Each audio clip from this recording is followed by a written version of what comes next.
अब है दानार्थे चतुर्थी, जिसे कोई वस्तु या चीज दान में दी जाए उसमें चतुर्थी विभक्ति होती है। किसी को हम दान में दे रहे हैं, वह राजा को, भिखारी को या किसी भी चीज को, तो यहाँ हम दिया है कि माता बालकेभ्यो मोदकम ददाती, माता बच्चों को लड्डू देती है। यही हो सकता है राज्ञः वस्त्रम ददाती, राजा वस्त्र देता है। तो यहाँ हम पहले दे देंगे भाई राज्ञः दिनेभ्यः वस्त्रम ददाती, राजा गरीबों को क्या करता है, वस्त्र देता है, दान कर रहा है। अब गरीब से वह कपड़ा लेगा नहीं, राजा ले लेगा नहीं लेगा, वो हमेशा के लिए हो गया। अब आ गया धारे रुतमर्णा, धारी का मतलब होता है कर्जदाता, या किसी को हम दे रहे हैं या किसी से हम ले रहे हैं। तो धारी शब्द में चतुर्थी विभक्ति होती है। जैसे मोहना मह्यम शतम धार्यति, मोहन मेरा 100 रुपया का कर्जदार है या धारता है। इसी प्रकार है अस्प्री रिप्सतः, अस्प्री का मतलब होता है इच्छा। तो अस्प्री धातु के अर्थ में चतुर्थी विभक्ति होती है।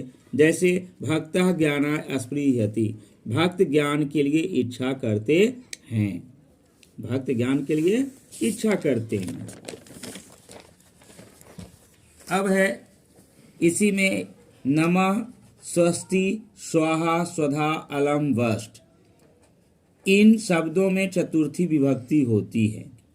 जैसे गणेशाय नमः, गणेश को नमन है, गणेश को प्रणाम है।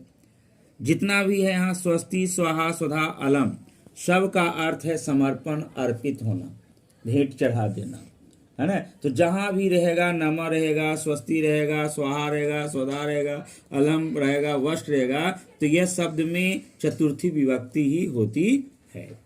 अब आता है भिधार्था नाम भय हेतु, भी मन होता है रना और त्रा का मतलब होता है रक्षा। तो इन शब्दों में पंचमी विभक्ति होती है।